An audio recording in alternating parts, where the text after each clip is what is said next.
el mensaje de hoy se titula El verdadero poder de Dios.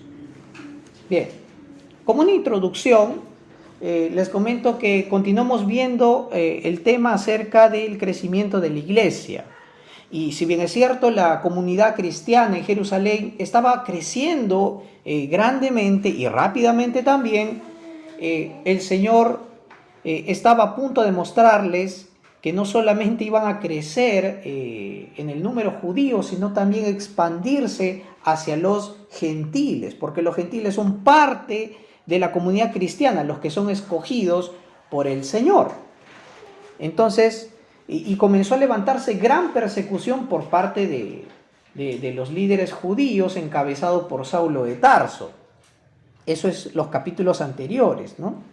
Esteban es juzgado y es apedreado. Saulo de Tarso, con ese celo religioso, comienza a perseguir a los cristianos, y es en medio de esa persecución donde los cristianos son esparcidos, comienzan a huir a las regiones contiguas, y entre varios de ellos comienzan a predicar el evangelio a los lugares a donde van. Fíjense esa conducta de los evangelistas y de los miembros de la iglesia, que ante el problema ellos no caen en desesperación o temor, sino que al contrario, no se dejan afectar por eso, y con valentía y denuedo proclaman el evangelio, como si nada estuviera pasando, como si Dios estuviera teniendo control de todo y guiando sus pasos hacia las personas que necesitan escuchar de Él. Bien, y ahora vemos que toda esta persecución pues no frustra ni retrasa los planes de Dios. Al contrario, Dios sigue guiando a su iglesia en medio de grandes crisis. Por eso podemos decir que aún todas las cosas nos ayudan para bien.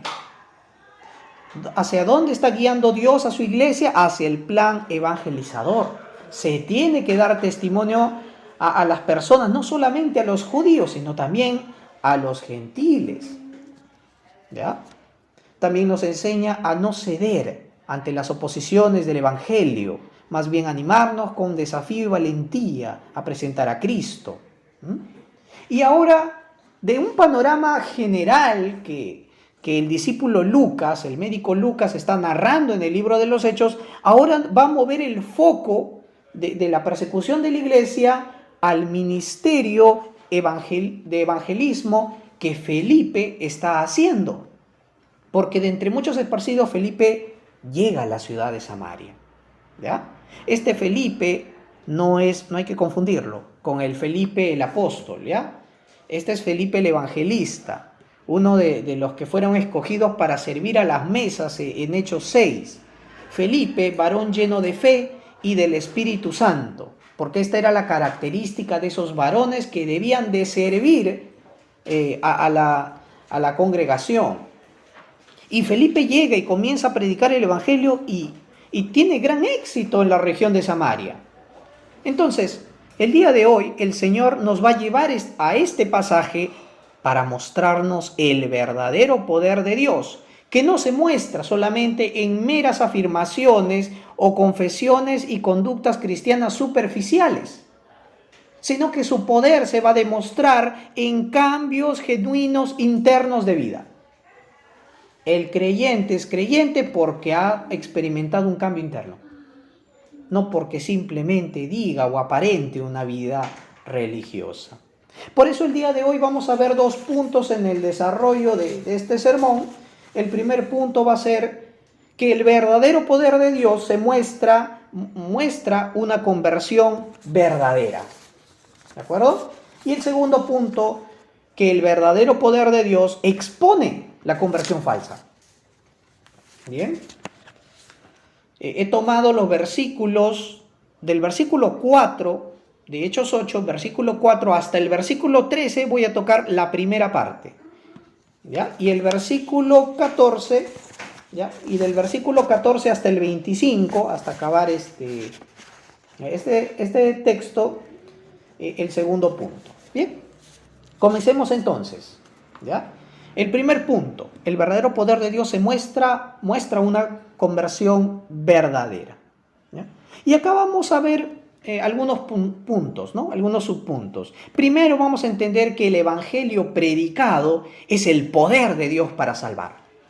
¿Ya? Versículos 4 y 5 que nos dicen: mientras tanto los que se habían dispersado iban por todas partes anunciando el evangelio. Fue así como Felipe llegó a la ciudad de Samaria y allí les predicaba a Cristo. Vamos a entender estos primeros dos versículos, hermanos. Bien, lo primero que hizo Felipe fue, ¿no? Contarles alguna historia divertida, pedirles quizá algún favor. Fue y les predicó a Cristo. ¿Qué significa que Felipe les predicara a Cristo? ¿Solo les hablaba de lo que Jesús hacía? ¿Significa eso? No hay que limitar esta frase a eso, ¿no? Entonces yo voy a hablar de Jesús y no voy a, por ejemplo, a hablar de Génesis. De Génesis, de lo que pasó en Éxodo, ¿no? O de Levíticos, o del libro de Crónicas. ¿Me estará diciendo ese texto? Felipe predicó solo a Cristo, entonces hay que leer solamente el Nuevo Testamento. ¿Será eso? Claro que no. Esto nos enseña a que tenemos que llevar a las personas a que vean a Cristo a lo largo de toda la Escritura. Es por eso que cuando dice que Felipe les predicaba a Cristo, les predicaba al Cristo anunciado en Génesis y anunciado hasta el Apocalipsis. Bueno, en aquel entonces todavía no se escribían los evangelios, ¿no? Entonces, pero sí, los estaba guiando a lo largo, debía de guiarles a lo largo del Antiguo Testamento. Y nosotros tenemos que hacer lo mismo. Ahora sí, guiarlos no solamente a encontrar, a ver a Cristo desde Génesis y hasta el Apocalipsis.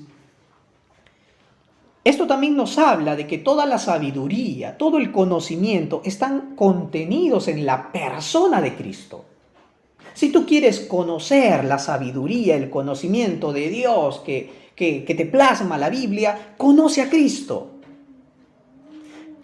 Conocer y acercarnos y tener comunión con el Señor Jesucristo de manera personal y de manera comunitaria, yendo a la iglesia, nos va a ayudar a crecer en la fe y en el poder de Dios también.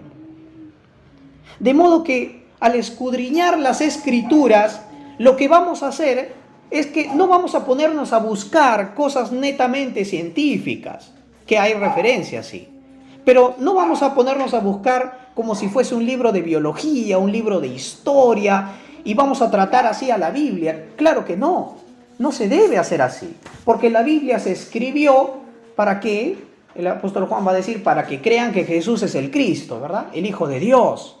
La finalidad es salvífica. La finalidad es reconciliarte con Dios mediante el arrepentimiento y la fe en la persona de Cristo. Por eso decimos que la Biblia es cristocéntrica. De principio a fin te presenta a Cristo. De modo que si vamos a enseñar, a aconsejar a alguien, debemos hacerlo viendo a Cristo en cada parte de la Biblia. Quizá muchos hablan de datos interesantes o de algunos datos culturales a lo largo del Antiguo Testamento, pero nunca debemos perder el foco del asunto, que es Cristo.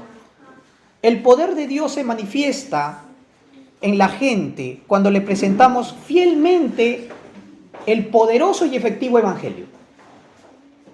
Quizá hay veces queramos llegar a la gente a través de ciertos datos curiosos o interesantes, como hemos dicho, pero lo que va a hacer efectiva la conversión del corazón y del alma es presentar el Evangelio, presentar las Escrituras como tal. El Espíritu de Dios se va a encargar de convencer a la conciencia de pecado y la va a llevar al arrepentimiento y a los pies de Cristo. Por eso el texto bíblico, y esto es lo que el Señor Jesús instó mucho a los líderes religiosos de su tiempo, en Juan 5:39, les dijo: escudriñen las Escrituras, pero escudriñenlas bien. No la lean superficialmente para sustentar un punto o decir que ustedes tienen razón. No hagan eso. Dice, porque a vosotros os parece que en ellas tenéis la vida eterna, y ellas son las que dan testimonio de mí. Ahí está. Si vemos detenidamente el texto en su contexto, el Señor nos va a mostrar en el Antiguo Testamento a la figura de Cristo. En Juan 5:46 va a decir, porque si creyereis a Moisés, me creeríais a mí, porque de mí escribió él. De manera que en los textos de Moisés, en el Pentateuco, como a lo largo de la Tanaj, vamos a encontrar a Cristo. Y no importa qué texto podamos estar leyendo, si somos conscientes de la persona de Cristo, su obra salvadora en la cruz, su resurrección, su entronización en los cielos, vamos realmente a poder presentar correctamente a las personas. Porque yo les digo, ¿de qué nos serviría a nosotros compartir o hablar o incluso saber todo el libro de Génesis de memoria, hablando la gente de la creación, de la caída, del diluvio, de los patriarcas? ¿De qué nos serviría eso, hermanos, sin entender a la persona de Cristo anunciada ahí, como el verbo creador, por ejemplo? Qué bonito, ¿no? Dios creó el sol, la luna y las estrellas. Pero en la persona de Cristo tú vas a saber que el que hizo, el agente creador de todas esas cosas, es el verbo. Vas a leer bonito Éxodo, Levíticos, ¿no? Qué bonito los ritos, todo lo que se tenía que hacer. Pero tienes que leerlo con la esperanza sacrificial de Cristo que te libra de la esclavitud del pecado. Tienes que verlo con esos ojos. Y cuando leas las historias de los patriarcas de Abraham, de Isaac, de Jacob, hasta José, ¿no? Bueno, José no fue un patriarca, pero cuando leas los patriarcas, tienes que verlo a Cristo como la simiente a quien se le hizo las promesas de bendecir todas las naciones de la tierra, porque a él fueron prometidas. ¿De qué te sirve? Si hemos hablado de Génesis, ¿de qué nos serviría a nosotros leer el Apocalipsis, por ejemplo, de la visión de Juan de las 7 iglesias, si no ves en ella al Cristo glorificado y que se revela a sí mismo a su iglesia? Vemos también que Apocalipsis cierra el capítulo de la historia humana con el triunfo de Cristo sobre Satanás, sobre las tinieblas, sobre la muerte, dándonos una nueva vida, una vida eterna, dándonos un completo consuelo y recompensa celestial en un nuevo cielo y una nueva tierra.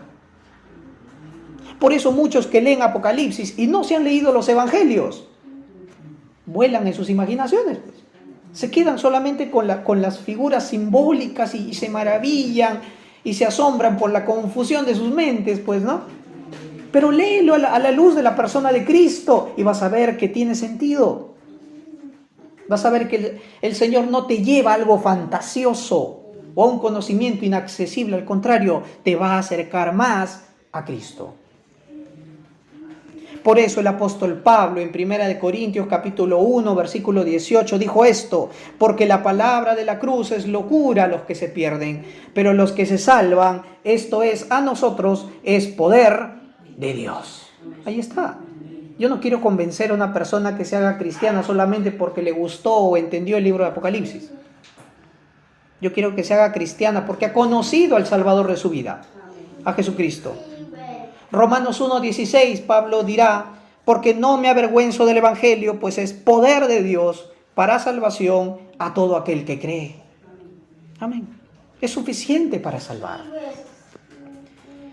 Y alguien dijo una vez, un pastor dijo una vez esto, que la doctrina, la enseñanza bíblica es solo la silla en la cual Cristo se sienta como un profeta para instruirnos. ¿Qué hacían los profetas? Revelaban la voluntad de Dios. Y es así cada vez que nos acercamos a las Escrituras. El Señor es como un maestro, como un profeta que nos instruye a caminar en obediencia. Como un subsegundo punto, en este vamos a tocar los versículos 6 y 7, que nos dicen que la iglesia, que los samaritanos que escuchaban la predicación de Felipe, lo escuchaban con un corazón unánime y atento a no solamente lo que decía, sino lo que hacía Felipe también.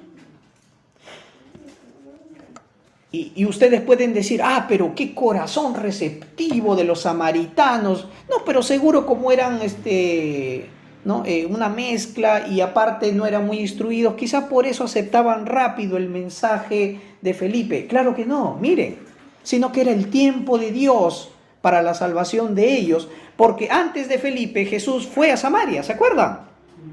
Hemos tratado la semana pasada acerca de la mujer samaritana y muchos otros a quienes Jesús se quedó durante 2 días enseñándoles esta buena noticia. Jesús predicó en una de las ciudades de Samaria que se llamaba Sicar, pero eso fue solo el inicio. Lo que hizo Jesús fue inaugurar el reino de los cielos, comenzar con ellos también en Samaria, trayendo el reino de Dios a sus corazones. Él sembró y ya ese fruto estaba listo para cosecharse.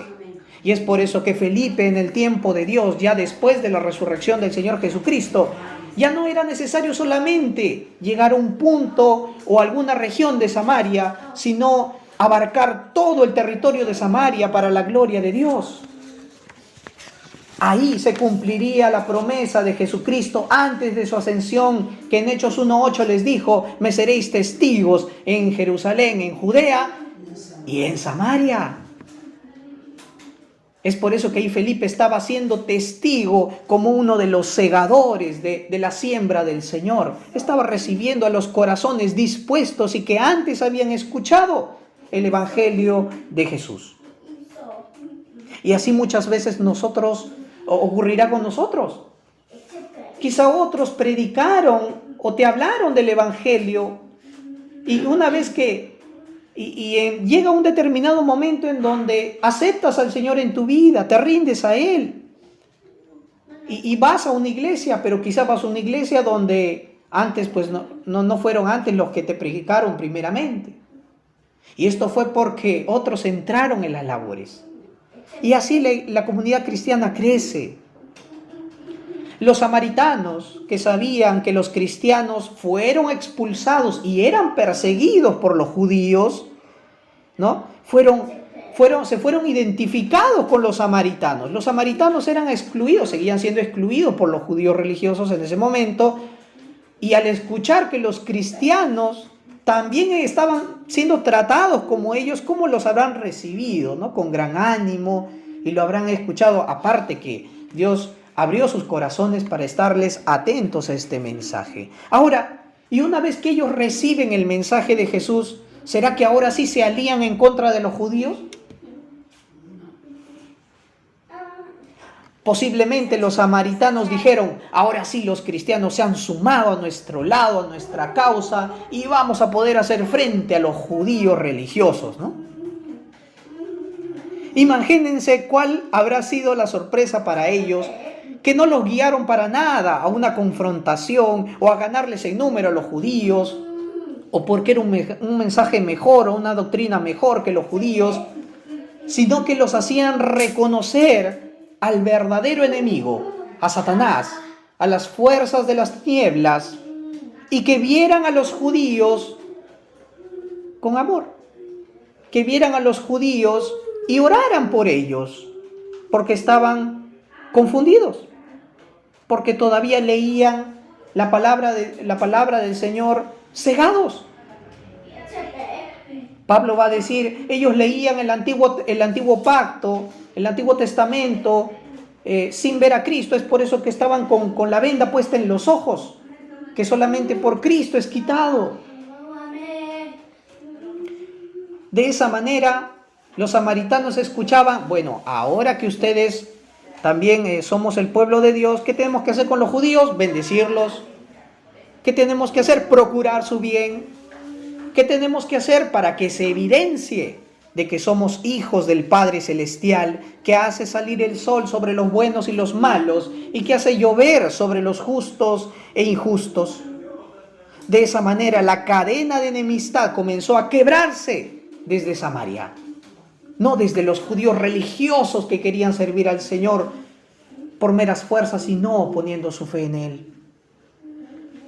Las mismas señales y milagros mostrados por Cristo ahora eran hechas por sus discípulos como prueba de que son enviados por Él.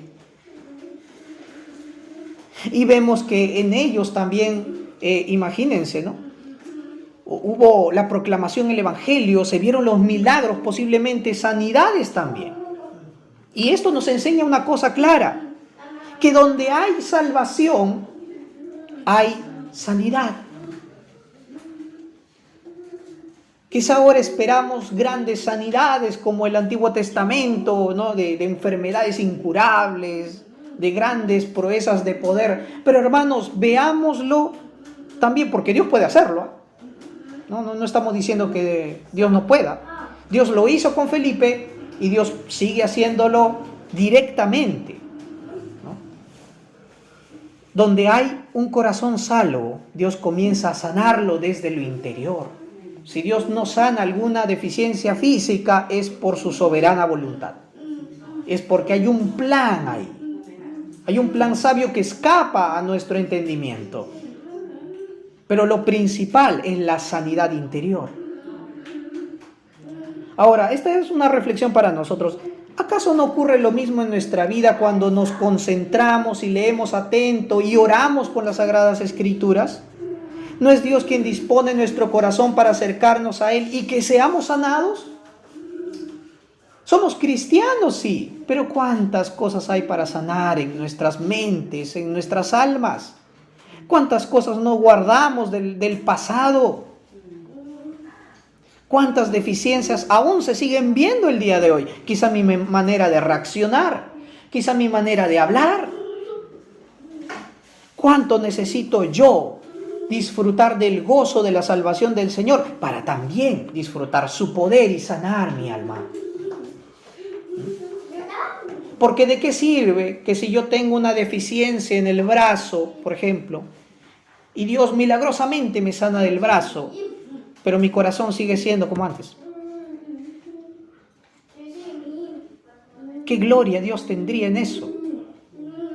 Es más, incluso con el brazo sanado, pecaría más todavía y ofendería.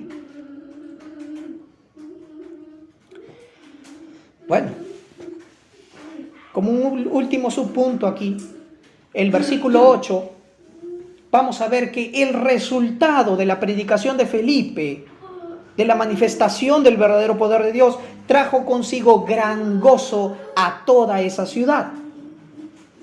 ¿Y qué es el gozo, hermanos? Si no es el gozo de la salvación. Este es un fruto espiritual mencionado en Gálatas capítulo 5, versículo 22. El gozo del Señor nos trae una alegría incomparable que trasciende la comprensión humana. Porque tú puedes estar pasando situaciones difíciles, pero estar gozoso y no caer o derrumbarte en la depresión. El pastor reconocido Martin Lloyd-Jones dijo esto: los cristianos infelices son, para decirlo menos, una pobre recomendación de la fe cristiana. No nos dice que estar tristes o decaídos sea malo. Nos dice que el cristiano en su infelicidad, hay veces, es una mala recomendación de fe. Quizá estamos mostrando que ser cristiano es estar triste. No es así. Por eso es importante el gozo del Señor, ¿verdad? Sí. Ahora, cuando estamos frente al mundo y tenemos ese contentamiento a pesar de la escasez, ¿qué estamos demostrando? Estamos demostrando que Cristo es nuestro mayor tesoro de valor y que ese es nuestro gozo porque lo poseemos. Nada nos lo puede arrebatar. Cuando nos regocijamos y nos alegramos en la aflicción, estamos presentando la evidencia ¿de qué? De que Cristo es nuestra mayor alegría, de que no hay noticia más grande que haya impactado nuestra vida que conocerlo. El gozo cristiano genuino hace más creíble el mensaje de Cristo, del Evangelio, y ayuda a no poner tropiezos a otros. Sí, mira, tú tienes que creer en Cristo. ¿Y si yo les digo así? No, yo no quiero ser cristiano para estar triste como tú, decaído, y si me agarra y encima yo, si sufro de defensas bajas y encima tristeza, ¿no? ¿Qué me va a dar? ¿No? Entonces, de cierto modo, perder el gozo en el Señor o disminuir en el gozo, la falta del gozo en Cristo, está poniendo trabas a que la gente pueda acercarse a Cristo. Si alguien dice, no, es que cristiano es estar triste, mire la vida del apóstol Pablo, del apóstol Pedro, de Felipe, de todos ellos, que aunque a pesar de sus dificultades, proclamaban, hasta cantaban alabanzas en la cárcel. Claro, después de ser golpeados, flagelados, estaban alegres cantando al Señor. ¿De dónde viene eso sino de un corazón gozoso? Y nosotros ahora en nuestra vida cristiana comenzamos y tenemos ese gozo, pero al pasar los años, hermanos, debemos de cuidarnos, porque muchas veces vamos a quedarnos con esa falta de gozo al transcurrir el tiempo. Por eso tiene que ser una alarma, tiene que ser una advertencia ahí, si tú estás perdiendo el entusiasmo o el gozo al venir a la iglesia a congregarte. O quizás no tienes mucho gozo al leer las escrituras, es una alerta. Quizá te cuesta tener compañerismo con los demás hermanos de la iglesia, es una alerta. Quizá cuando buscas tener comunión con Dios y piensas que te falta motivación, es una llamada de atención. Hermanos, la caída comienza de a pocos. Las frustraciones por las cosas pequeñas. Si pierdes los papeles por frustrarte por cosas pequeñas, es falta de gozo. Si ya comienzas, es muy fácil deslizarte por las murmuraciones y las quejas frecuentes a otros, falta de gozo. Por esa razón, hermanos, esta falta de gozo es una antesala, es un previo a caer en pecado. No dejemos que caer en un estado de enfriamiento espiritual. Eso no significa que todo el día vas a estar saltando con tu canción ahí de cristiana, de júbilo, ¿no? No significa eso. Porque el gozo viene de la experiencia interior de estar con el Señor. Muy bien, queridos hermanos, yo les deseo de todo corazón eso. Que durante la semana vivemos nuestra relación con el Señor y gozo en las Escrituras, en los medios de gracia que el Señor nos ha dado. Como segundo punto vamos a ver el verdadero poder de Dios que expone la conversión falsa. Este es de los versículos 14 al 25. Y vemos aquí, del versículo 9 al 11, primeramente que el texto nos presenta a Simón el mago. ¿Ya?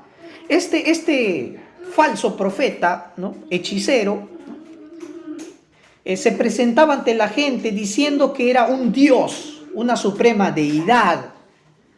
Ahora, muchos dicen que este Simón el mago seguía la corriente herética gnóstica. ¿Ya? Ustedes saben que los gnósticos aparecieron en el siglo II en la historia de la iglesia, ya como un movimiento herético.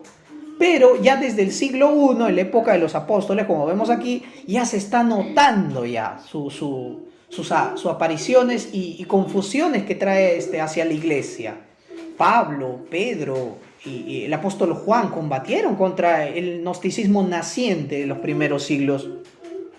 Ahora, volviendo a Simón, él se creía pues un ser divino, un dios del pensamiento gnóstico, ¿ya?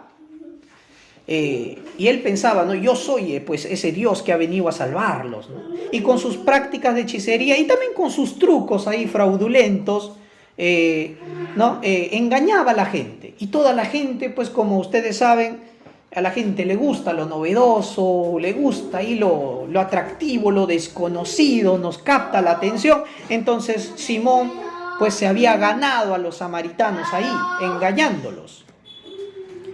Simón seguía prácticas ocultistas y de hechicería, ¿no? Y todo eso vemos que viene ¿de quién? De Satanás.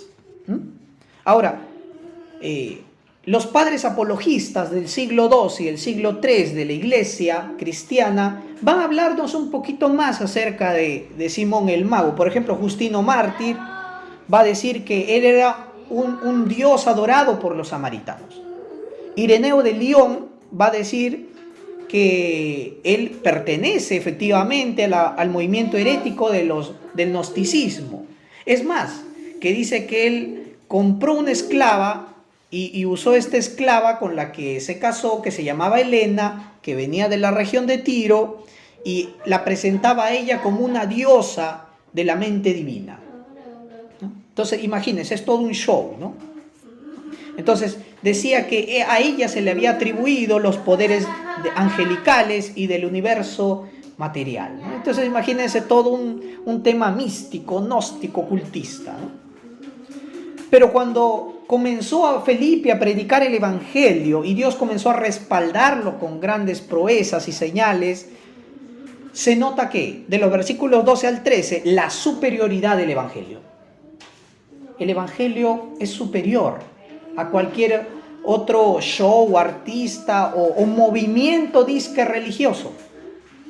Es superior tanto en doctrina como en evidencias genuinas. Porque así como Janes y Jambres querían imitar por el poder del diablo las señales que Moisés hacía y no pudo más, imitó pues la serpiente, pero ahí más no pudo, se les dio a conocer pues su limitado poder y su farsa. De igual manera, sí, el Evangelio expone las falsas doctrinas y también la falsa conversión. Porque fíjense, el Evangelio es superior, claro que sí. Y esto pues impactó mucho a Simón el Mago, que dijo, oye, yo estoy viendo, ¿no?, que realmente tú proclamas un Dios, a Cristo vivo, ¿no? Todo aquel que en él cree pues será salvo, tendrá vida eterna, es más, tendrá autoridad. Entonces ya, yo quiero serme cristiano, pues, ¿no? Y justamente el texto nos dice que iba junto a Felipe, acompañaba a Felipe, estaba cerca de Felipe. ¿Por qué? Porque quería ver de primera mano cómo Felipe hacía esas demostraciones de poder. Y en aquel momento hasta se bautizó, convirtió, era un fiel seguidor ahí junto con Felipe. Aparentemente era cristiano, pero nadie sabe el corazón. Es por eso que, ¿cómo se sabe el corazón? Con el tiempo. El transcurrir del tiempo se ve, ¿no? Y es por eso que del versículo del 14 al 17 va a venir con las noticias de que los samaritanos han aceptado a Cristo.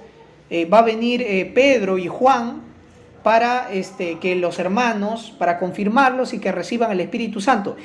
Y es en ese momento donde Simón el Mago sale a relucir un corazón inconverso. En ese momento salen sus verdaderas intenciones y ofrece dinero. Le dice, yo también quiero tener ese poder. Yo también quiero hacer esas demostraciones grandes, impactar a la gente. Miren, tengo bastante plata aquí. Denme también, impónganme las manos, denme el Espíritu para yo también disponer de ese poder. Se dan cuenta que las personas que no conocen a Cristo van a ver al Espíritu Santo como una mera fuerza. ¿Quién enseña eso? ¿Qué movimiento herético enseña eso? Que el Espíritu Santo es una fuerza activa nada más. Los testigos de Jehová. Y el Espíritu Santo es la persona de Dios. Es la tercera persona de la Trinidad. Y nos dice que es el Espíritu Santo que al venir a vivir en nosotros confirma y te sella con la salvación. Es decir, si tú no tienes el Espíritu Santo viviendo en ti, no eres salvo. Por mucho que digas que sigas a Jesús. Es por eso que los testigos de Jehová no son salvos. Porque tratan al Espíritu de Dios como una mera fuerza. Y esto hacía Simón el Mago. Ahí está. Y lo que nos llama la atención aquí es que, pero no era que al escuchar el Evangelio el Espíritu Santo viene en ti. ¿Por qué? ¿Por qué entonces Felipe tuvo que esperar a que Pedro y Juan vinieran y le pusieran las manos, oraran por ellos para que el Espíritu Santo viniese, ¿no? Eso es algo que quizás nos llama la atención. Pero hermanos, hay que entender esto, que en principio se estaba escribiendo el Nuevo Testamento, se estaba poniendo los cimientos de la iglesia, de la doctrina, y esto estaba recién comenzando. Es decir, se sabía que los judíos que creen en Jesús son pueblo de Dios.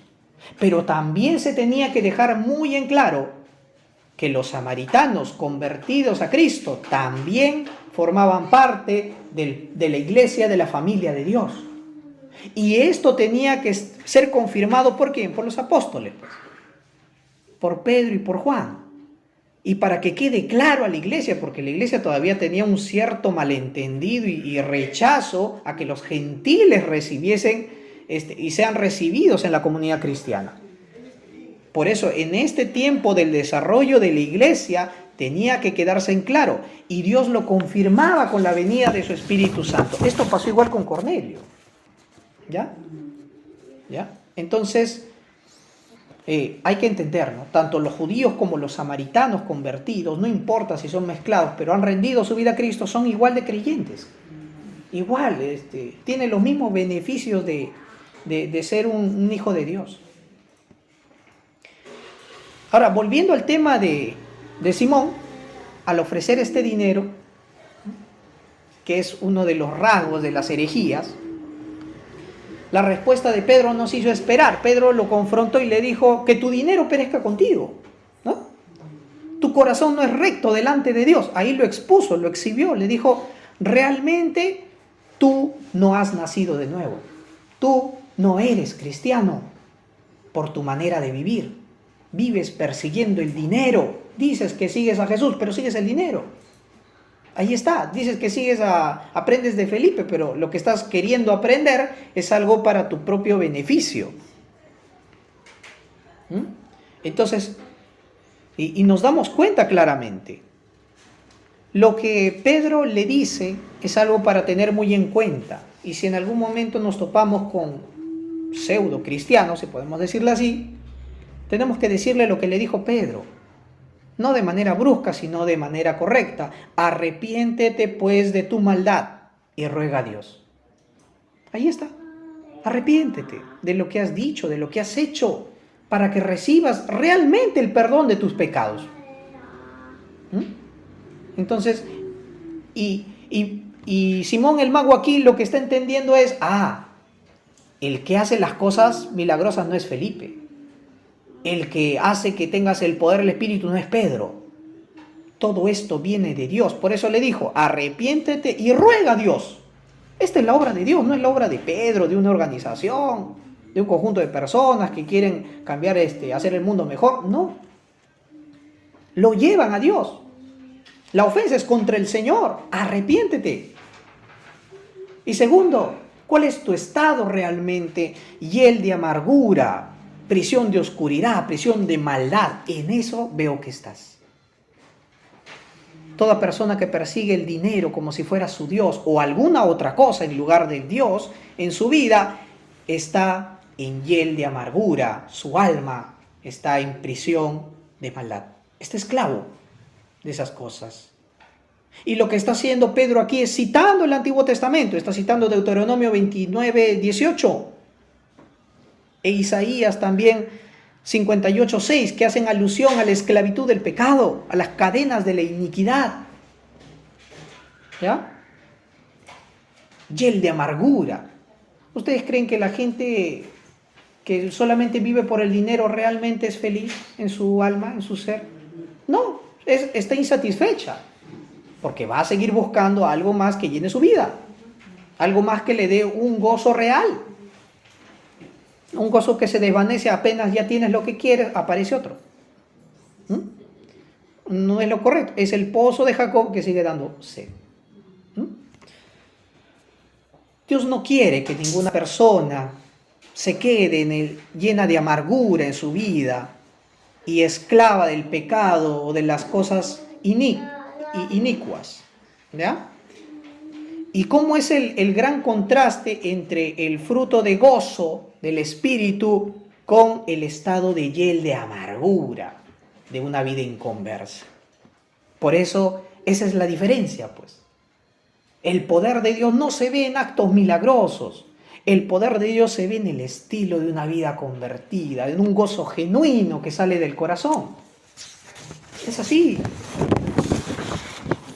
Por eso vemos aquí que el verdadero evangelio, Dios mismo se encarga de desmontar, de descubrir toda farsa de religiosidad. Incluso si hay gente que quiere ir a la iglesia solamente por intereses propios y no para venir al Señor, va a ser descubierta.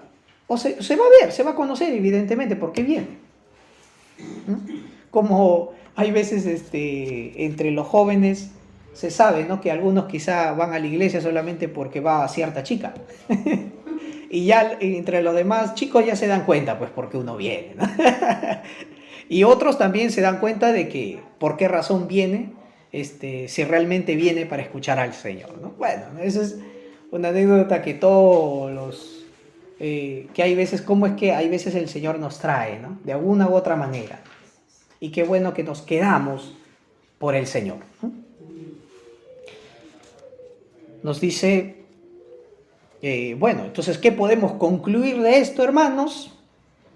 Que no todo el que dice ser creyente ha nacido de nuevo, pero todo aquel que ha nacido de nuevo es un creyente real. Bien, queridos hermanos, acompáñenme, vamos a orar. Amado Señor, te damos las gracias. Gracias, Padre Celestial. Gracias por habernos enseñado el día de hoy tu palabra. Gracias porque si tú nos has llamado, Señor, nos has llamado a rendirnos genuinamente ante ti, a no seguir una vida aparente, religiosa y seguir pecando en lo secreto. Claro que no.